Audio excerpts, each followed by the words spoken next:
வணக்க மக்களே, welcome to the ஃபென்சர் show. இன்னைக்கு ஷோல நம்ம பார்க்க போறது அஷ்டகர்மா அப்படின்ற தமிழ் மூவியோட ரிவ்யூ. இந்த படம் பாத்தீங்கன்னா யூடியூப்ல அவைலபிளா இருக்கு. இந்த படம் செய்வினை அப்படின்றத மையமா வச்சு அமைக்கப்பட்ட ஒரு ஹாரர் த்ரில்லர் அப்படின்னே சொல்லலாம். அதாவது இந்த படத்தோட ஸ்டார்டிங்லேயே ஒரு சைக்காட்டிஸ்ட காட்டுறாங்க. இவரை பொறுத்த வரைக்கும் பாத்தீங்கன்னா நிறைய விஷயங்களை சயின்டிபிக்கா ஹேண்டில் பண்ணக்கூடிய ஒரு நபரா இருக்காரு. போலி மாந்திரிகவாதிகளை எக்ஸ்போஸ் பண்றது அப்படின்ற மாதிரியான ஒரு விஷயத்த தொடர்ந்து பண்ணிட்டே இருக்காரு. அந்த மாதிரி ஒரு டிவி ஷோல ஒரு போலி சாமியாரை இவர் எக்ஸ்போஸ் பண்றாரு.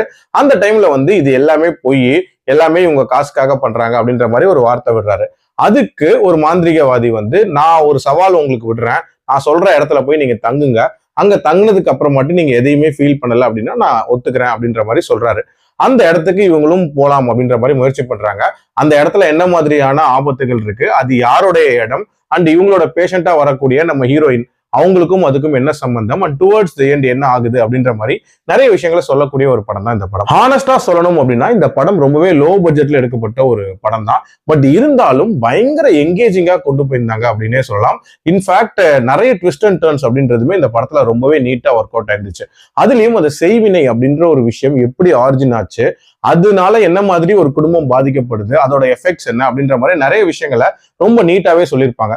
அப்கோர்ஸ் இந்த விஷயங்கள் எல்லாமே சயின்டிபிக்கா ப்ரூவ் பண்ணப்படாத ஒரு விஷயமா இருந்தாலும் பட் இந்த ஃபேண்டசி பார்ட்டா பார்க்கும்போது இந்த கதைக்கு நல்லாவே சூட் ஆயிருந்துச்சு அப்படின்னே சொல்லலாம். அதே மாதிரி இதுல ஒரு சில இன்ட்ரெஸ்டிங்கான ஈவெண்ட்ஸ் அப்படின்றதுமே நடக்கும். அதாவது ஒரு பையன் வரையக்கூடிய டிராயிங்ஸ்ல இருக்கக்கூடிய சம்பவங்கள் எல்லாம் உண்மையா நடக்கும் அப்படின்ற மாதிரி காட்டுவாங்க.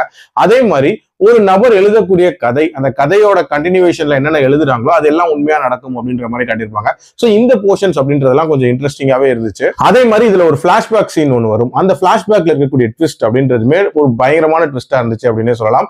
டியூரேஷன் வைஸ் பாத்தீங்க அப்படின்னா 2 மணி நேரத்துக்குள்ள முடியக்கூடிய ஒரு படம். ஸோ ஒரு குயிக் வாட்சாவே போயிடும்.